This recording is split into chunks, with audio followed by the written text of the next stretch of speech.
He checked in at 11 p.m.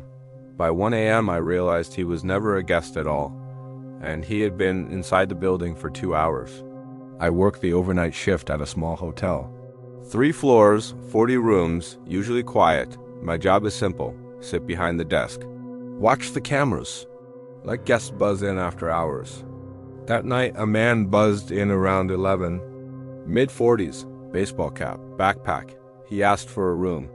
Handed me a card, I swiped it. It beeped. I gave him a key card for room 214 and watched him walk toward the elevator. He looked at me for about 3 seconds too long before he turned away. I noticed it. Then I let it go. An hour later, he was back in the lobby, not at the desk. He walked past me and sat down on the couch facing the TV. The TV was off. He didn't turn it on. He just sat there. I told myself some guests can't sleep. 30 minutes passed. He had not moved, not once. No phone, no book. Not even close to dozing. Just staring at a blank screen in complete silence. I got up to grab water from the vending machine. I didn't look directly at him, but I felt his head turn and follow me the entire way across the lobby and back. At 1 a.m., I pulled up the occupied room list. Room 214 said vacant. I checked the check-in logs. Nothing. No name. No charge. I went into the transaction screen. No payment. The card I swiped had left absolutely no trace in the system. I called room 214. 10 rings. No answer. Then I checked the key card entry log. Nobody had entered that room. Not once. He had never gone upstairs. He had been down here the entire time. I looked up at the lounge. He was still sitting there, perfectly still, staring at the blank screen. My hands went cold. I kept watching him on the cameras after that. He would disappear from the lounge and I would find him somewhere else.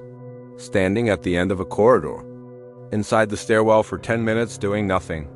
Once just standing in a corner of the lobby where the overhead light did not quite reach. Every time I looked up from the computer, he was somewhere new. At 2 a.m., I spotted him on the first floor camera. He was standing directly outside a guest room door. Not knocking, not leaving. Just standing there in the dark with his head slightly down. I thought about all the rooms upstairs, all the people sleeping. None of them knew he was down here. I called 911. While I was waiting, he came back to the lobby and walked straight up to my desk. Leaned over the counter, his face about 18 inches from mine. He asked if there was any food. His voice was so quiet I had to lean in to hear it. I pointed at the vending machines. He gave a small smile, then walked away. The police arrived at 4:10 a.m. They walked him out. One officer came back and told me the card he handed me was stolen. He had no reservation, no luggage, no reason to be there. He had just needed someone to open the door. To this day, nobody has told me what he was planning to do with the hours he spent wandering those corridors alone. I don't think I want to know.